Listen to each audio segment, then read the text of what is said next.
Bhagavate Vasudevaya.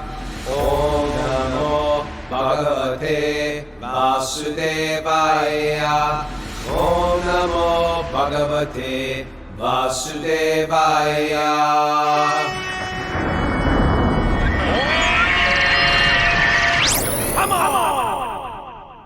Live from the Waitsfield Inn in Waitsfield, Vermont. This is Wisdom of the Sages, a daily spiritual podcast that makes ancient wisdom relevant today. I'm your host, Raghunath, with co-host and senior educator at the Bhakti Center in New York, Kaustubha. Welcome to the show. This is episode 1373. We're here in beautiful Waitsfield, Vermont. Live with Steve Amari. Srinivas is around here somewhere, being like the innkeeper. You want a vegetarian inn to come to? You want to break away from your life? And I want to go to Vermont and the rat race. Get out of the rat race. Get out of the rat race. Go to the mountains. Go skiing. Hey, the Waitsfield Inn. You're getting Prahlad every morning. It doesn't get better than that. Look at behind me. I got snowshoes. I got like wood burning stoves. It's like pancakes up there. Is that what they? No, we're about to get a waffle after this. Waffles. We're about to get waffles cooked from a devotee. A senior devotee to me. With the world's best maple syrup, Vermont. Well, you got to be careful. The New Yorkers get upset with that. The Canadians lose their marbles. But they did a test I will say taste, it is something that test North America has offered to the cuisine of the world. People like to dump on North America. You guys got nothing except, oh yeah, we got maple syrup. No one's got that. Really? It's our thing. They don't have it anywhere else? I mean, they copied it, but it's ours. All right. Canadians have it. They're part of North America. Oh, North America. Okay. North America. So that's it. We had a nice program. We had a book release, Kirtan, Kishori Gopi, the whole Burlington Bhakti House crew came. Yeah. So you've come alive. Showed up. You've come alive, and I see you all lit up. I mean, ever since you interviewed the Madhava's rock band, you've been floating on a cloud. After I glorify the Vermont scene, which is really a happening scene, and Kishori Gopi, Samya Pras, these guys are great, wonder couple, and Srinivas and Steve Amari, their whole crew. It's like they're doing so much here. It's quite impressive. A bunch of people live in the show. Martin, Vermont, and Pope Pius, and it's beautiful. It was just a beautiful night last night. Good. Just like a beautiful, strong, uplifting community. Mara, did you feel that way? Yeah, absolutely. Okay. And I was coming down from my fanboy high yesterday. You haven't come down. You're still flying. No, I was all day. And you know what? I had their picture blown up on the screen, so I could like right now I'm seeing everybody's face. I see Kaustubha's face, I see Jeff Eisenberg's face, I see Brian and Lori's face, I see Kylie Brown's face. Yesterday, I just had those guys blown up on full screen. I couldn't see anybody. If people were doing anything, I was in love. Your eyes were full of love. Yes. Did you make that meme? Did you make that meme public, or did you just send it to me? I shared it on the Wisdom for subscribers to our platform. They all got it. They got a picture of Raghunath wide-eyed looking at them, and I wrote, "Find someone that looks at you the way that Raghunath looks at the Madhava's rock band." It's the picture that's on the YouTube thumbnail of you just like I love you. You know, it's sort of like when somebody like gets backstage to meet Mick Jagger or something. You know what I mean? Like, and Mick Jagger was really nice to them. They're like, Mick Jagger's the nicest guy in the world. You know, that's how I was yesterday. Like, they're nicer than I thought they would be. They're like, they're really sweet. They're really great devotees. I mean, I thought they'd be nice, but you know, sometimes with fame comes a little arrogance, a little. Okay. No, these guys were genuine. Well, Gora Vaishnava, Gora devotee, Gora bhaktas. Your relationship started a little rocky. Remember, Raghunath? It started rocky. I'm not talking about that anymore. It's high now. Now I just want to serve. Now I just want to serve them. Well, I'm going to reiterate what I said yesterday. In 100 years from now, you're going to see how big their contribution was. Okay. You know, people think, well, it's a band, it's a music band, and they're just playing music, and people like it, and they got some followers. That's good. No. They're taking like these songs that are sort of like obscure to the public, and they're making them like accessible through good music, accessible music, not just. Do you remember going to Lloyd Bazaar when we were kids and they'd be selling all different like type of cassettes? I would Yeah. buy those cassettes hoping to find some good music, and it probably was good. I just couldn't relate to it. I didn't understand the language. I didn't understand the bhajans. You needed They're that bass line. Oh my God, that's his sister. I know. I But was anyway, listening yesterday, in case you didn't know. They just make these things accessible and great, and Indians love it. I mean, in the India, they're blowing up India, and to be Krishna conscious. Like when we got into bhakti in the 80s, the mood of India was look towards the West for entertainment, for Right. lifestyle, for where we should move, how we should think. Now they're creating like a fervor in India, like actually bhakti. So Madhavas just took just enough Western influence and then said, now let's shine that right on our own thing. Right? Yeah, Let's take a little bass guitar, maybe. Okay, we'll take some Western drums, and then we'll pump out our bhajans. And right? Yeah. And they do that. They play around with like Bollywood dancing a little bit, but almost like tongue in cheek, enough like it's. Oh, I get it. They're actually sort of like.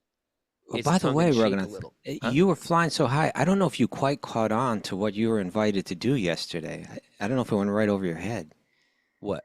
He said that you should do a dance to their music and then share that film with them and collaborate with them, and they'll share it. This could be my chance. This could be. You could be like the hype man on the side of the stage, just like dancing it off and getting the crowd going. Well, you didn't hear my thing. You know, sometimes you got to dream big, and you know, Nandarani didn't even want to sing. I don't think she even sang till she was older. And then I was like, "Well, Okay, Mara, maybe this is you. This is your calling, Mara." You know, sometimes Krishna tells you to do stuff that you're not ready to do, and sometimes you got to step that up. Just step right into it, Mara. She's like, "Nope." She's keep knitting. Like dancing and knitting. Sometimes Krishna wants you to put down those needles, and start Bollywood dancing. All right. It was anyway, nice. Love. I shared with Gita Priya. I shared with my wife. I said, Raghunath, his dream came true today, and I shared the thumbnail, the YouTube thumbnail. She said, "Oh, that's so nice." You know, that was great. Remember when you got me a Madhava's Rock Band T-shirt for Christmas? I think that was Mara. Was that me? Did I do it? It was you, Kaustubha. Oh, okay. Wow. Anyway, I just want to say, Yeah, if you haven't heard yesterday's show, and you know what's great? All the Zoomers were like, "What's going on today?" No one knew what was going on because usually normally we do that on Sunday. Well, not only that, but if you're just listening to this on a podcast platform, if you're on Zoom, we do this whole thing where I go through each Zoom, thumbnail and say hello to everybody. I say, "Good morning, Jeff Eisenberg. Good morning, Norway Noth. Good morning, David Houseworth." I go through everybody like that. And then we talk a little, there's a little bit of banter, then we go live. Yesterday, I was like, "No, I'm not saying hi to anybody. This is a special day." Because they came in last second. Yes. We didn't know that they were going to make it. We didn't know they were going to make it. It was a wing and a prayer. We just holding on. Okay. All right. We got to move on, though, Raghu. We got to move on. Yeah. All right. So I'm up in here in Vermont today. Did you see those pictures I posted about the waterfalls I was at yesterday? Very beautiful, Raghunath. We do have to move on. God, Vermont, this place. We know you're enjoying life on a very high level right now, on all fronts. Thanks. All right. We have Bhakti Recovery Group. The men meet at noon today. And also, we're headed west, holding a retreat for the LA Rath Yatra at Veda Yoga in Los Angeles. It's coming up soon. Yeah, August 2nd through August 4th. Go to wisdomofthesages.com to register today. This is like a week away or something, practically. No, soon. Yeah. Ram West just walked in from Bhakti Stock. All right. Love you, buddy. All right, we got a nugget today, Raghunath. We got a nugget. I want to just share it. I'm going to be the MC. I just found out for the LA Rath Yatra. Yeah. Nice. You're the right man for that job. Got a big. Like I said, you could be the hype man. I'm the hype man. Okay. Here's our nugget from today. It's from Henry David Thoreau. Deep thinker. The transcendental authors. Whenever What I've does it read any part of the Vedas, it's so Mm. funny that it's just reading the Vedas back in the 1800s. Yep. Whenever I have read any part of the Vedas, I have felt that some unearthly and unknown light illuminated me. Mm. In the great teachings of the Vedas, there is no touch of sectarianism. Interesting. Got that going. It is of all ages, Oh, yeah. climes, and Nationalities. it is of all ages, climes, and nationalities. What does that mean, climes? I think climbs means different strata, like statuses. Okay. know. And nationalities, and is the royal road for the attainment of great knowledge. The great knowledge Of with the great capitalized. knowledge. Yeah. Yeah. When I read it, I feel that I am under the spangled heavens of a summer night. Woo. Isn't that beautiful? Thank you for not going into Summer Nights song. Oh, I forgot all about that. Thank you.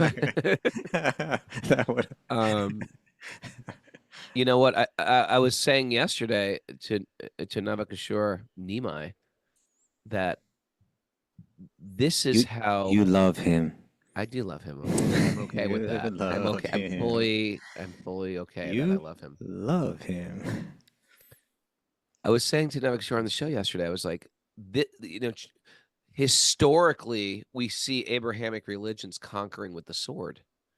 You Oh, come, yeah. they invade. Oh my God. Do you remember that thing I sent you the other day? That note about like planned invasions, planned conversions by the sword. It's not hidden or secret. It's all in the diaries of the conquerors who came, how they were going to conquer, what they were going to do, horrible things. In Sanatan Dharma, it's not like that. They conquer with culture. The culture is so attractive. You're like, I want to be like this. I want to eat like this. I want to dance like this. I want to sing like this. The religion is tied into your joy. It's deeply tied in to the joy of life. It's sukham kartam avyayam. It's deeply joyfully performed. That is the symptom of you're doing things right. It's not just like we got to be good because God's going to crush us. It's not like we're living under some authoritarian regime.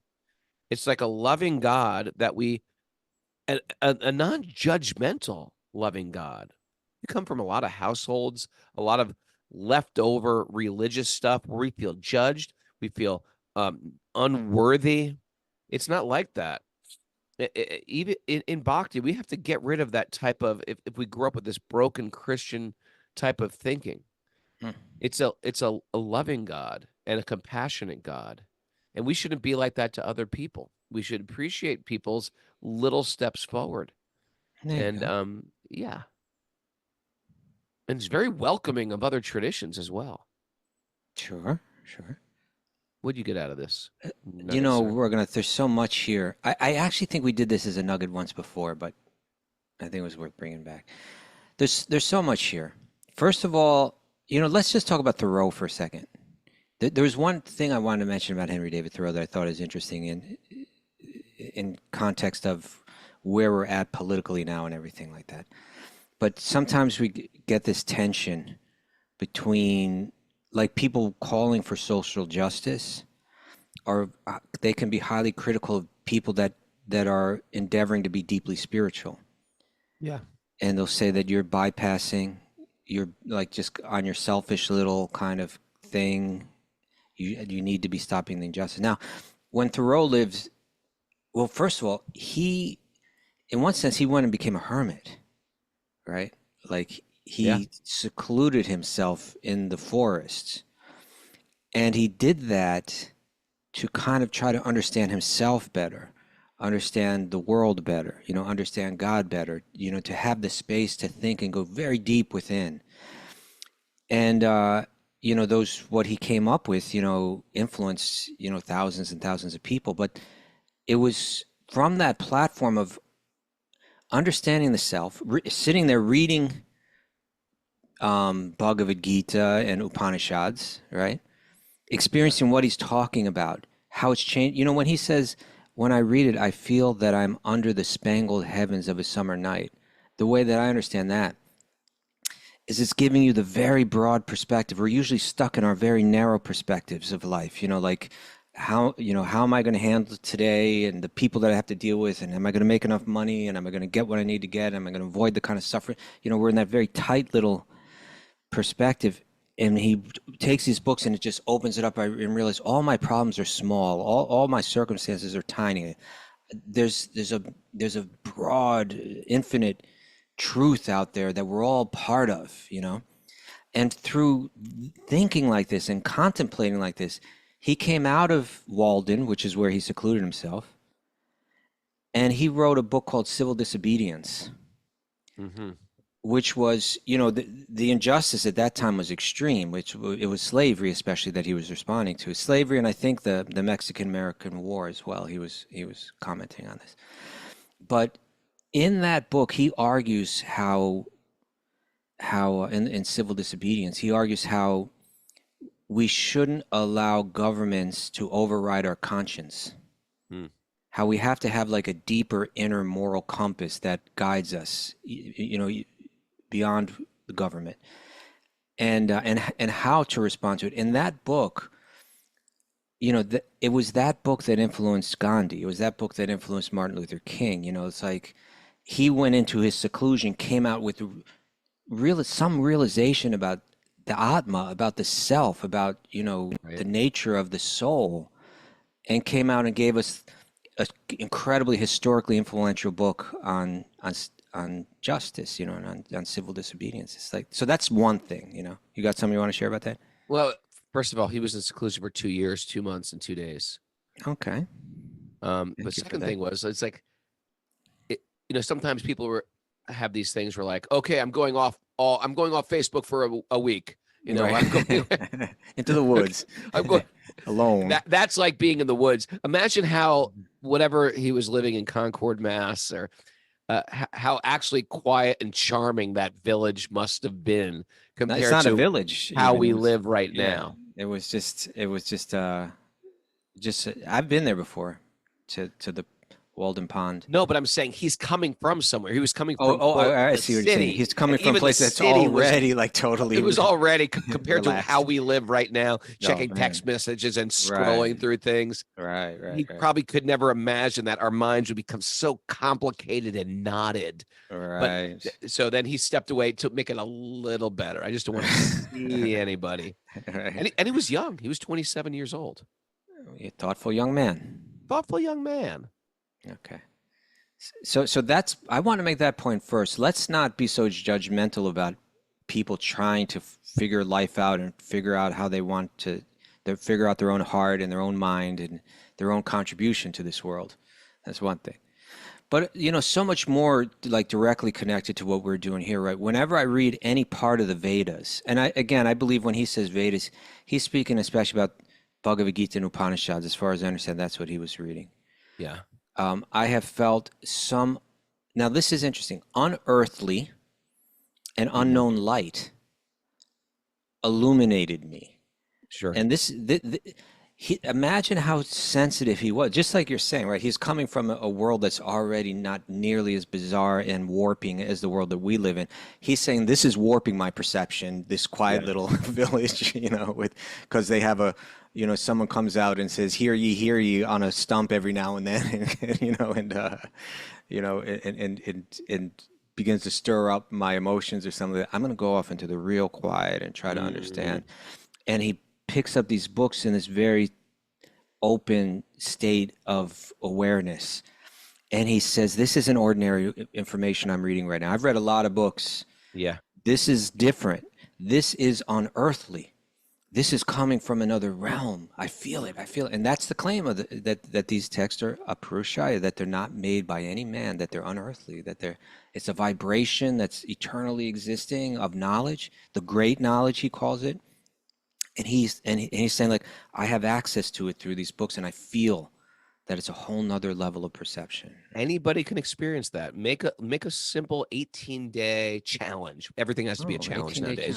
challenge. You can't just do anything anymore. It's got to be like a Alright. challenge. All right. But you make an 18-day challenge, and every day read one chapter of the Bhagavad Gita, and just see how you feel after you read it.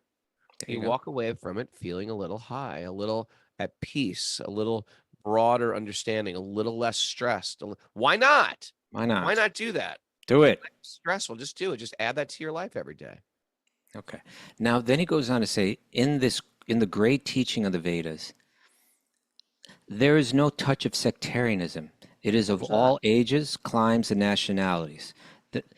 You see, this is something that he was feeling. He's read the Bible. Certainly, he's read other texts of other different ideologies and so on. Right? If he was our age, he would totally be in the Bhakta program with us. No doubt. Hey, Bhakta Thoreau, man, you got to clean up after everybody. Bhakta Come Henry? on. Sit there, write all day. Come on, do some practical service. Henry, get moving.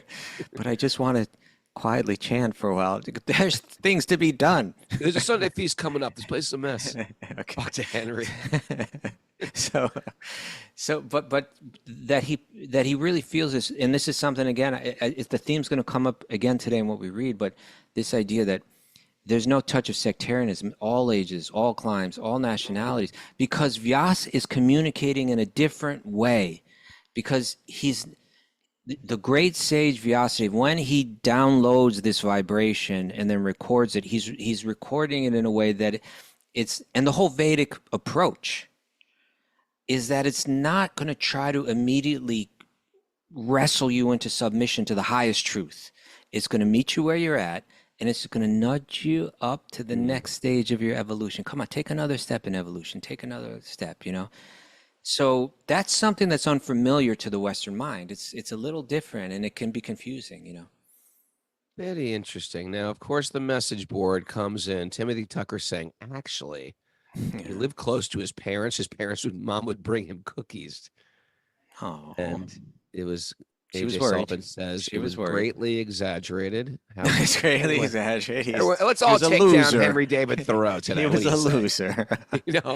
He's a thoughtful young man. We appreciate him.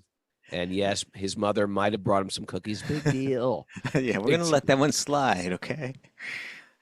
He was 1.5 miles from his family home, Mara said. Yeah, but you had to walk that mile was and he a in half back tree there. house in his backyard or something? I've been to the little cabin.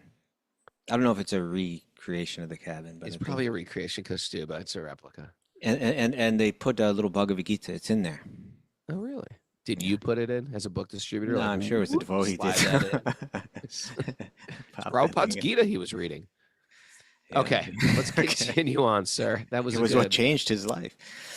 All right, you ready to get into it? Yes, sir. Where are we today?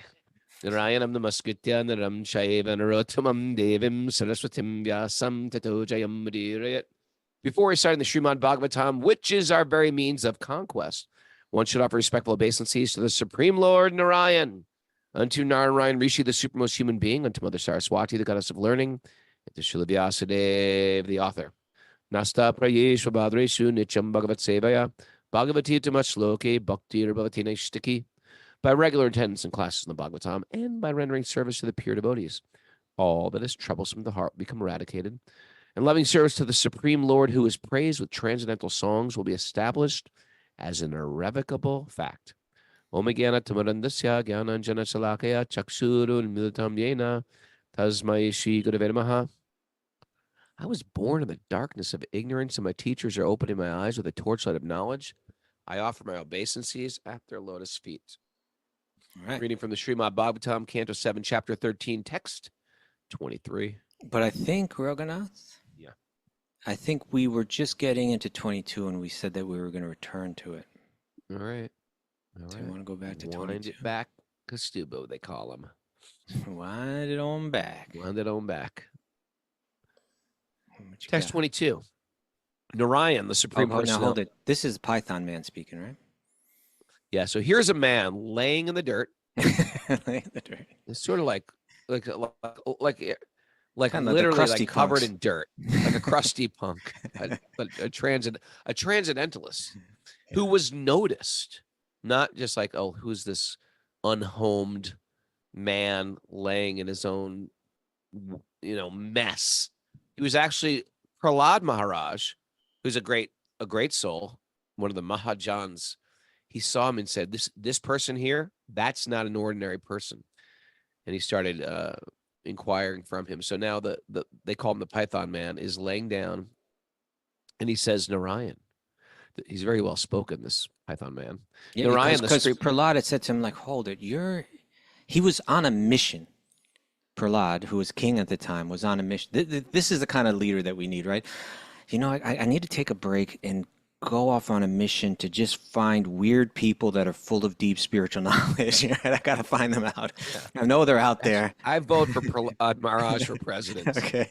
Only he could do the job. And so he finds this man lying on the ground. He's well fed, although he seems like he doesn't move at all. And he can sense, this is real important, this is going to come out. He could sense this isn't an ordinary person. There's something deep about it. He's a deep thinker. He's a deep spiritualist. He's got some kind of knowledge that the rest of us don't have. He began to inquire, tell me, what are you all about? What's going on here? So here's Okay. 22. Narayan, the supreme personality of Godhead, who is filled with all opulence, is predominant within the core of your heart because of your being a pure devotee. Speaking to Prahlad, he always drives away all the darkness of ignorance as the sun drives away the darkness of the universe. Okay.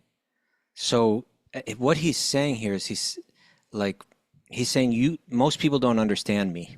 Most people walk right past me and they say, look at this guy just lying on the ground, lazy, dirty. But he's saying you kind of picked up that I'm onto something special here, right? Right. And that's because Lord Narayan, Lord Vishnu, is there inside your heart. He's full of all opulences, including knowledge. He knows everything. He's predominant within the core of your heart. He's in the core of everybody's heart. But in your heart, he's predominant because of your devotion to him. You're feeling him. You're being guided by him. You're being enlightened by him. You're being directed by him. So he's driving away all the darkness of ignorance. And you look at me and you understand what other people don't understand. Now, in the commentary, Srila Prabhupada writes this. He says, the Lord is situated in everyone's heart. And he quotes, Ishvara sarva bhutanam hridesh arjuna tishtati. So that's a verse from the 18th chapter of the Bhagavad Gita, that the Lord is situated in everyone's heart and he's directing them. Right? Now, this is something that I think when we hear that, like when the Western mind hears that, God is in the heart of everyone, he's directing them. Oh, well, obviously he's just going to direct you right to the goal, immediately. Isn't that what he would do? Right? Why would he direct you anywhere else? This idea is a little different than that. The Lord is situated in everyone's heart. And when the Lord is pleased with a devotee, the Lord instructs him. Now, only to the devotee, only to the person that's asking for it, right? Only to the person that's saying, God, I want to know you. I want to give my life to you. I don't want to live a life of selfishness. I don't want to pursue my own selfish goals. I want my body, my words, my mind to be dedicated to you. Okay, to that person, only to devotees, however, does the Lord give instructions by which to advance further and further in devotional service. Isn't to that others, good to know? yeah, to others, he directs them according to their desire. Is that where you want to go? Oh, okay. I can help you get there. Well, unfortunately, also their desires are tied in with their karma. Once you sort of back off from Krishna, and you also sort of just get tied your into the karma system. You get back in the system, and your system is filled with ups and downs. It's filled with roller coaster rides. Whereas a person who's really connected to Krishna, you'll start seeing everything as Krishna's blessing, and There like, you oh, go. I get it. I'm getting the karma. exactly what I need right now. That's right. I'm getting it, and there's not going to be any why me going on. The why me mantra will not be chanted any longer. Did I ever tell you about the time I got arrested, spent the night in jail, Raghunath? Not the time as a devotee before I was a devotee. No. Tell me anyway. I was can't with remember. I was with my friend Andre. Oh, troublemaker. He was not a troublemaker, although he did become The head of the Church of Satan. Of course, he's a troublemaker. New York chapter, just the New York chapter. Okay. and It's like and- Anton LaVey and Kaustubha. The Adventures of Anton LaVey and Kaustubha. Okay, continue on. So I'm not going to give all the details about what we're doing and all that, but Yeah. it built into getting approached by the police. Okay. And I kind of mouthed off to the cop a little bit. I was dumb. I was young. You know what? You deserve to get a little whack. Maybe I did. Mouthing Maybe I off to did. the you know how hard it is to be a cop? Yeah. Okay. So I mouthed off to the cop a little bit. And then you know what they did? They just looked at each other and they said, let's put him through the system. That's what they said. Good. Learn your lesson, Kaustubha. Let's put him through the system. And so they just took us and they put us through the system. They put us in jail. Next thing I knew, I was sitting in a jail cell. And, What did you say to the cop? It had to do with they were asking me for like my address. And I actually literally didn't have one at the time, And so I said, I don't have one. Like, it's one of those kind of like rebel without a cause kind of things. How old were you? 18. Oh, yeah. And so then they said, they thought I was kind of playing with them by saying I don't have an address. Like, oh, this guy's, being problematic. And then I probably said something else. And that was it. But they Wish said, I was a fly on the wall. Wish I was a fly on that wall. They said, I would have been giving you good advice, Prabhu. Like the super soul. You would have been the external manifestation of the super soul. I would have been like, just tell him you don't have an tell address them your right now. situation respectfully. Thank you, officer. Thank you, officer. Officer, I appreciate that actually, you're doing your job. I don't have an address right now. I'm living. I'm between residences. I'm I'm staying at between a friend's residences. house. I wish I had an address to provide you. I can give I you have no something. career. No career. Here's my parents' address. Here's the last place I lived. And I didn't do that. I did the Brando kind of, Thought you were cool, and you got put in the man, clink. I don't have a home. You got a problem with that? Yeah, It was something like that. All right, so what happened? You went to So- Rikers Island or something? No, Okay, the tombs downtown. okay. So central booking, they call it. Central booking, yeah. But the point is, we make a choice to rebel, and then we go in the system, and that's called the law of karma. Yeah. And Krishna is the only one. Is Krishna? This the Paramatma, the super soul, is the only one that facilitates anything that you want. If you want to lift your hand, the Paramatma says, "Okay, I can help you lift that hand," or I can instruct the devas to help you lift that hand. So he's kind of the overseer, as well as the permitter, right? This is Bhagavad Gita 13th chapter, right? Upadrasht Anumantacha Bharta Bhokta Maheshwara. He's also the friend in the heart. But if we say to him, just like we've been talking about that wise parent, right? Yeah. The parent that's kind of like, I have a friend who's a parent that was a heroin addict, a recovered heroin addict, and then had a child who was a heroin addict as well. And that friend said to me, we were talking about their child, and that friend said to me, I can't help them. I can do all I can, and I can give them all the best advice that I can. But until they realize that they need it, I can't help them. I can beyond walk that. with them, but I can't carry them. Exactly like that. And so Krishna's kind of like that. The Paramama, God in the heart, is kind of like that. If you haven't realized yet that this material world is a big prison, and if you're still captivated with the idea that I'm going to squeeze some enjoyment out of this place separately from me, from God, then I will facilitate your desires in the system. But the way that the system works is you get something of what you want, but it also kind of grinds you. Yeah. Until you can come to the realization on your own that I want you. And the moment that you come to that, I'm going to start to give you a whole nother set of directions that's going to bring you straight to me. You're going to transcend the whole thing. That's the material world. That's how it works. If you really want the material world, you should understand, and I don't think they do this anymore, but when I was little, your parents, before you went out for Halloween, they'd say, okay, I want to see all the candy. I want to see all the candy.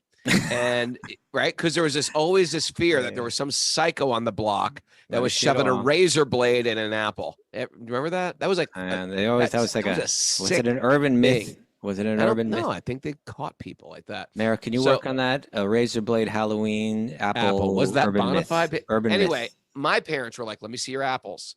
So it was like, I don't care how sweet. What are the apples everybody loves? We weren't so interested in the apples anyway. Huh? Honeycrisp. Even if you get this delicious Honeycrisp apple and you're like, I know there's a razor blade in there, but I'm just going to keep eating it anyway. It's like, no, you can never fully enjoy the apple. There's a razor blade in it. Or another time, one time I was cooking a big thing of soup and something fell off the shelf when I reached for a spice. And it was a piece of glass and it shattered and like little piece of glass went everywhere. And some might have went in the soup. Oh, man. And I was like, how are we ever going to enjoy this soup knowing there could be a shard of glass in it? So even if you get a bowl, it's like Russian roulette. Even if you get a bowl and there's nothing in it, there could be one little, and that is the material world. We're desperately trying to making a plan to enjoy the material world, but there's always met with some pain. Even people who have everything going for them, it's mixed with some pain. That's the material world. That's the system. When we give up on that system and just get Lord Vishnu's system, I just want you, Krishna. That's the way we realize there actually is something than the ups and downs of material nature. Very good. Very good. Very good. Glass in the soup. Like shards in the soup. Shards in the soup. Razor blade apple. That's almost too much of an example because the razor blade is pretty big compared to an apple. But little pieces of glass in a soup. Well, Mary, did she come up with anything on that? Was it an urban myth? Yes, it's an urban myth. See that? I'm sure somebody put a razor blade in an apple. It's an urban myth, Raghunath.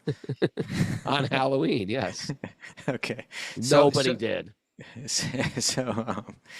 Okay. So again, now this is a really interesting theological idea. We're gonna tease this out a bit more, Raghunath. Okay. Okay. Because Prabhupada said, only to the devotees, however, does he's instructing everyone. He's instructing everyone in the heart. Yeah. But he's also, again, not trying to wrestle you into like, come back to me now. No. Oh, you don't want to come back to me? Okay. All right. We can keep you in the system if that's what you want. We got a plan for you. We got to, So then keep mouthing off to the cops. Yeah, you just stay here another night. Keep mouthing off, boy. You ever see those? This is a great thing too. People who like mouth off to judges in the courtroom. Oh, you like watching those? The judges. Huh? Oh, I went down this rabbit hole one night. Okay. The judge comes down on them, and then the guy's still mouthing up. Okay, add on another month. Add on another month, and they're just so arrogant. That's us in the material world. That's us in the material world. So arrogant, mouthing off to the judge, and they've just like ruined their life due to their ego. You know what that is. You know what that is, right? It's the person's ego saying, I'm not subordinate to you. I'm not subordinate to you. Okay, suffer more.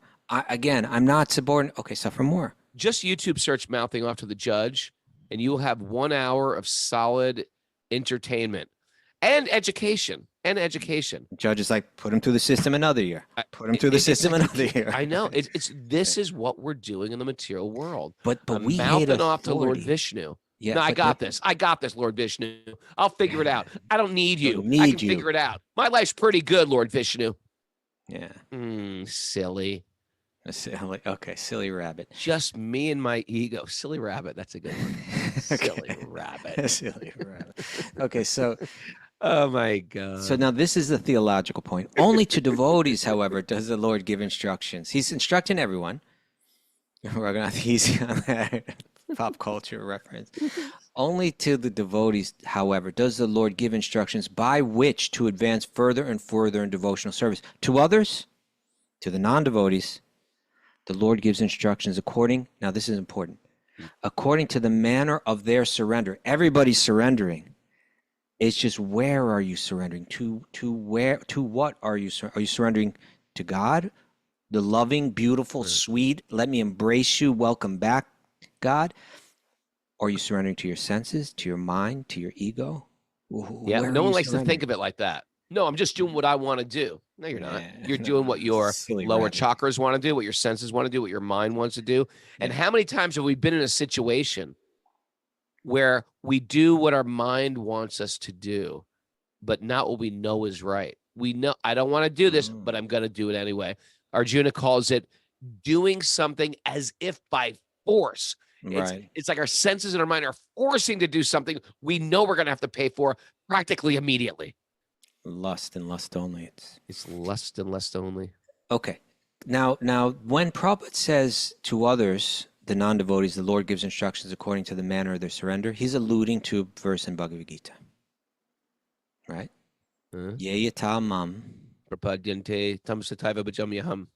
mama vart manuvartante manusha partasarvasha.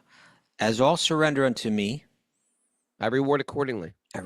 Everyone follows my path. In all respects. Oh, son of Prita. So we can do a whole thing, you and me, just back and forth. back and a little back we and could forth. do like a whole entertainment. That we do every day. Okay, we could. What are you talking about? You're doing it right now. All right.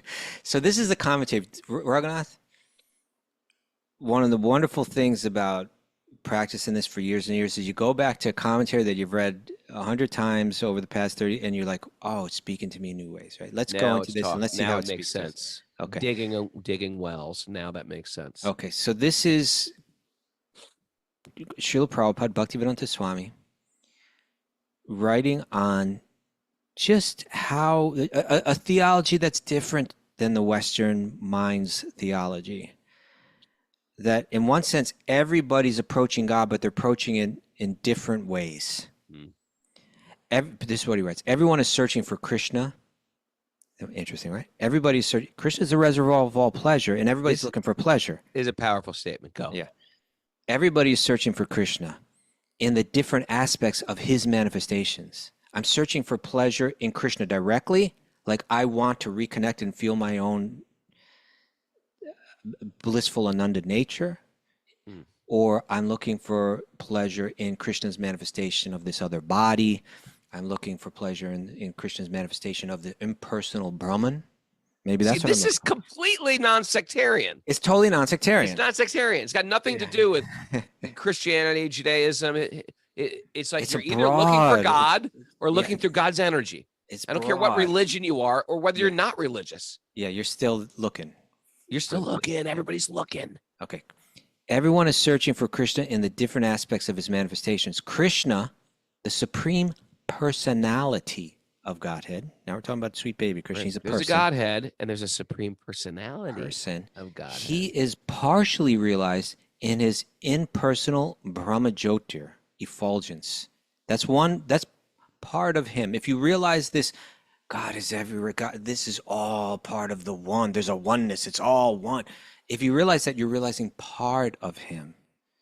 And he's also partially realized as the all-pervading supersoul dwelling within everything, including the particles of atoms. This is all connected. It's all tied together. It's all moving under the direction of some supreme intelligence. Now you've understood more of him, but everybody's searching for him.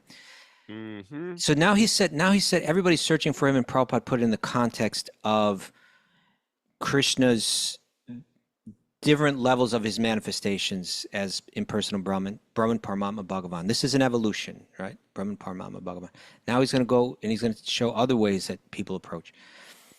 But Krishna is fully realized.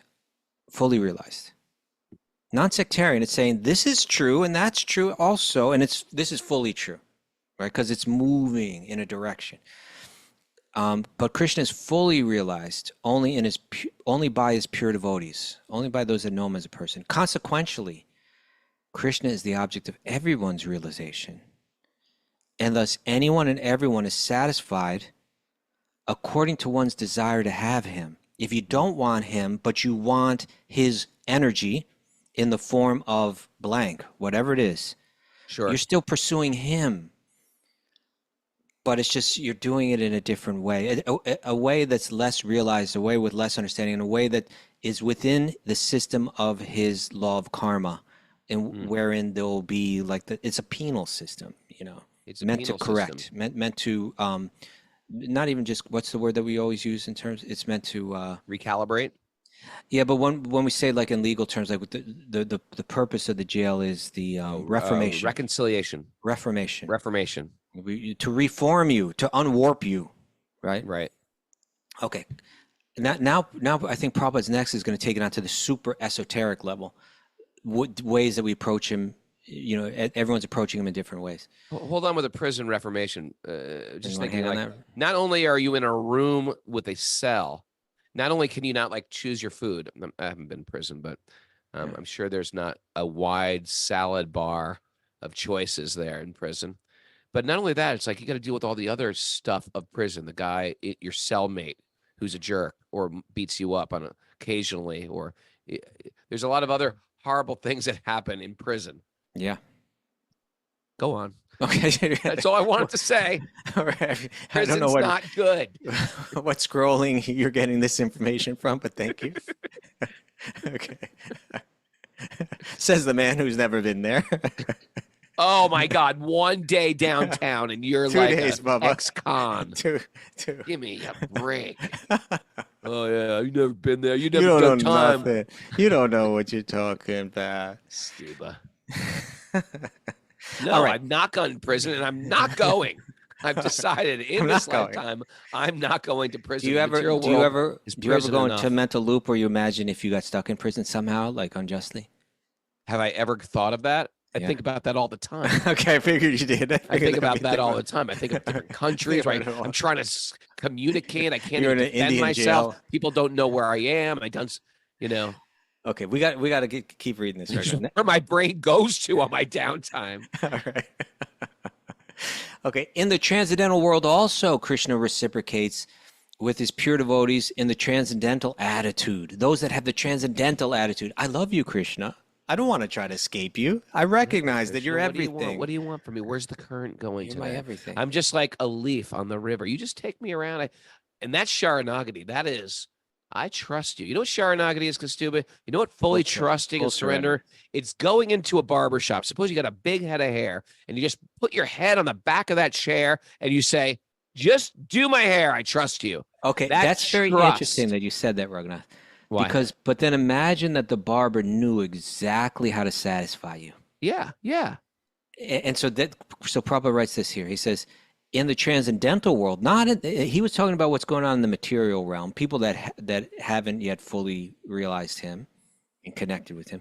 But he says, in the transcendental realm, where everybody's connecting with him, where everybody's coming with the transcendental attitude. So he says, in the transcendental world also, Krishna reciprocates with his pure devotees in the transcendental attitude, just as the devotee wants him. Yeah. I want a sweet little baby, Krishna Raghunath. Yeah. Little 8 pounds, 6 ounce, You Krishna. can have them. He's like, here you go. He's gonna hand him right over to you. You know, if you want him in another way. So he says, one devotee may want Krishna as the supreme master, another as his personal friend, another as his son, and still another as his lover. Krishna rewards all the devotees equally, according to their different intensities of love for him. In the material world, the same reciprocations of feelings are there, and they're equally exchanged by the Lord with the different types of worshipers. So like those relationships that we see here, they're going on there. The pure devotees, both here and, I think that was a reference actually to like Gokula Vrindavan, like he brings the Dham down here and displays the same relationships. The pure devotees, both here and in the transcendental abode, associate with him in person and are able to render personal service to the Lord and thus derive transcendental bliss in his loving service. As for those who are impersonalists, those that say, I don't want your person. I want the peace that is your energy, but I don't want you. I don't want anybody above me. I don't want to bow down to anyone. Okay. I want to think that I'm God. Right. As for those who are impersonalists and who want to commit spiritual suicide by annihilating the individual existence of the living entity, Krishna helps also by absorbing them into his effulgence. That's what that Ooh. moksha is. That's a whole nother class right there. Yeah. Such impersonalists do not agree to accept the eternal blissful personality of Godhead. Consequently, they cannot relish the bliss of the transcendental personal service to the Lord, having extinguished their individuality. But according to one of the great acharyas in our line, Yes. a Mr. Boy George, he Okay. says, bow down, mister. Bow down, mister. Bow down, mister. We say Radhe Sham. There you go. Some of them, of these impersonalists, who have merged kind of, sort of, into this impersonal glowing effulgence, some of them who are not firmly situated even in the impersonal existence return to the material field to exhibit their dormant desires for activities. They are not admitted into the spiritual planets, but they're again given a chance, right? Krishna's going to say, if you want the impersonal Brahman, okay, here you go. When you're dissatisfied with that, he's going to give you another chance, right? Mm-hmm. They're not admitted into the spiritual planets, but they're again given a chance to act on the material planets. See where it leads you, put them through the system again. For those who are fruitive workers, those that want to try to enjoy the external things of this world, the Lord awards them. The Lord awards the desired results of their prescribed duties as the Yagneshwara. And those who are yogis, seeking mystic powers, they're rewarded with such powers. So for the karmi, they get what they want. For the jnani, they get what they want. The yogi, they get what they want. In other words, everyone is dependent for success upon his mercy alone. And all kinds of spiritual processes, this is it, Raghunath, right here, Prabhupada sums it up. And all kinds of spiritual processes are but different degrees of success on the same path. Boom. Boom. Everybody gets what they want. Everybody gets what they want. But it's non-sectarian. It's like everybody's on the same path, but you just have to understand that it's moving in a direction and has an ultimate goal. Sure. Hey, I got some good news for you. What's that? Pamela Garland from Atlanta is married to a criminal defense attorney. Okay. She's married to a criminal defense attorney. And if I ever need help again, okay. Yeah, we can get out. We can get out. Yeah. Does he work international? Like internet? If I'm in Turkey, Mexico, I'm in Turkey.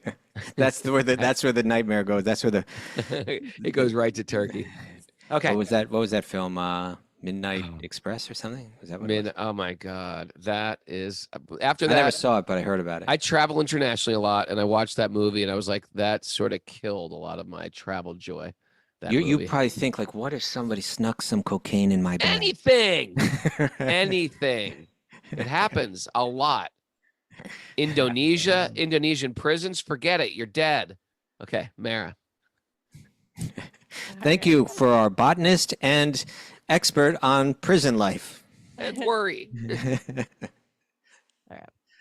Henry wrote on the message board, it's his biggest fear as well to be put in prison. You know, Henry, if we get put into a foreign prison, I hope I'm with you. I hope we're cellmates. He's like, no, don't hope that. You might be the reason he ends up in the prison. Just take it, Henry. Just steal it. Who cares? No one sees it. Right. The Vedas are unearthly and meet you where you're at. Mm-hmm. Yeah. I don't even remember us saying that, but it's true. That's because you didn't say it. Yeah. You and Henry David Thoreau. Okay. Sanatan Dharma conquers with culture. Yep, I said that. That's you. Is that what this is all about now? It's not a competition. Is that what this is totally boiled down to now? Totally is. There's no sectarianism in the Vedas. Nor in the takeaways. See. Life is stressful. Add a chapter of Gita a day. Nice. 1 2 points rocking out. Chapter a day. The Chad they call it, right? It's Chad. Chapter a day. Mm-hmm. Okay, never heard that. Yep. If we rebel, we go into the system of karma. Yep. Put them through the system. Krishna doesn't wrestle us into submission. Krishna's agents do. Krishna's people do. No, but Krishna, even they don't. I mean, in a sense, they do. You're right. But he doesn't make you come to the conclusion right away. He lets you walk your path. Yeah. Bhagavad Gita ends. You know, I've told you everything. Do whatever you want. Do I'm whatever you okay. want. All right. Well, I'm going to do crazy stuff. Sure. Great. All right. Do it. Real crazy. It's okay. Okay with me. Okay. I mean, real crazy, Chris. Freaky. I'm warning you. It's okay. You do that. We're like teenagers mouthing off to the cops and judge. Yeah. Learn like from a my kid. life. You know what Learn kids from my do now? Kaustubha, I should do a scared straight thing. Listen, everybody, just learn from my life, okay? I had 2 days in the clink.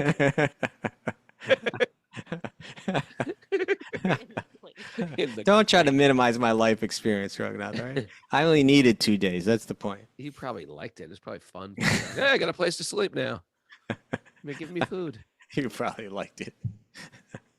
Okay, go on. Are we surrendering to sweet baby Krishna or to our senses and lower passions? Yeah. You know what we're doing? We're like teenagers. Teenagers nowadays, like if they've got issues or something and they want to make their statement, they cut themselves. That's a thing. Oh, Cutting. Raghunath, don't even go there. Cutters, What? that's I know, but they cut themselves. But it's sort of like you're doing it to yourself. Come on. It's like this is what we're doing in the material world. We do. You're right. We It's like teach that. Yes. Now Look at you- me. I'm Now suffering. you understand. Yeah. And meanwhile, the parents are like, "Well, don't do that. I'm right That's here. Krishna I saying, love I'm you." giving you this option not to do this or to do it. Yeah. If you want to do it, I'll let you do it. But it's your body you're cutting. I'm going to try to convince you not to do it. You like that analogy? I just thought about it. Yeah, it's a bit graphic. Well, sometimes graphic analogies. All right. We're all searching for Krishna. That's it. And And vote Prahlad for president. okay. Yeah, vote for Prahlad. He can do the job. He can He's definitely I do the think job. he's the better choice. Thanks everybody for joining us. He's not even like the lesser of two evils. He's like full on like good. Well, he's the guy. He's the guy. It's not like who we're gonna settle for. I'm gonna overlook everything horrible about them and just. What do they call it? You like hold your nose and vote or something like that? Oh, is that what they're doing? Hey, remember everybody, me and Nikki Haas have a yoga bhakti retreat at Super Soul Farm September 20th to the 22nd. It's on my raghunath.yoga/events page. Also, I'm going to be in New Jersey, South Jersey, Balanced Planet Yoga. Sign up for that. It's almost full. September 7th, an all-day immersion, or you can just come for the asana portion of the class. Next day, I'm going to be at Long Beach Island on September 8th. And I'm going to try to get down to Philly as well for some kirtan on the 6th. But anyway, looking forward to seeing everybody. Come join me, Kaustubha, and Mara in California for our Wisdom of the Sages retreat at Veda Yoga with Kumi, our good friend. For all those others out there in SoCal, we're going to be there, and we're going to be at the Rath Yatra. Even if you can come down for the Rath Yatra Sunday, we're going to have a Wisdom of the Sages table. We're going to have kirtan. Kaustubha's going to be giving talks. Me and Where's him are that? going to be wrestling each other. LA? Yes. We're looking forward to that. I'm going to MC the Rath Yatra. We're going to do kirtan together. We're going to pull Lord Jagannath down Venice Beach. We're looking forward to that. Please join us. Okay, I want to appreciate Doug. Welcome to the show, who's dressed exactly like me, looks like me. Tomorrow's going to be dressed and look like Raghunath Day. Everybody look like me and freak me out. Who else joined today? Karuna got Nikki. merch. What's that? Karuna just got some merch. What does she got? Who got some merch? Karuna. Karuna got some merch. Oh, look at that. They got the shirt there. Isabel Bilodeau. Suzanne, good to see you. Karuna got some merch. Brought We in. have kids merch? Oh, yeah. Oh, the Nice. purple shirt. I love that one. They got more. They got more. Linda says it's a Krishna miracle it arrived. David, Charles Wilson is here. Haribo. Saraswati. Oh, they got a tote over there too, right? Achuta snuck under the radar. Good morning, Achuta. Oh, they got the pink Ramon shirt as well. Mara's got that pink Ramon shirt. They got a green one. They got a whole smorgasbord. Look, Udi's the only one that dances. Yes! Karuna dances. Karuna dances. They got a blue one. The whole family. Cheryl Mervine, she, what's it called? Sways. Martine's still Martine's the dances. dancer. Oh, they want V-necks. Martine wants a V-neck. A scoop neck. We used to have this whole thing. Put your hands together. You know what? We should make big scoop neck shirts. Steve Amari is dancing. He's doing like Bollywood dancing right now around the room. We can't control him.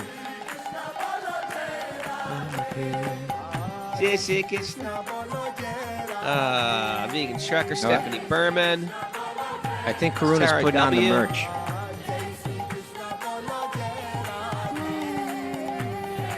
Okay, you guys. We're having more Vermont adventures today. It's a beautiful day for a beautiful day.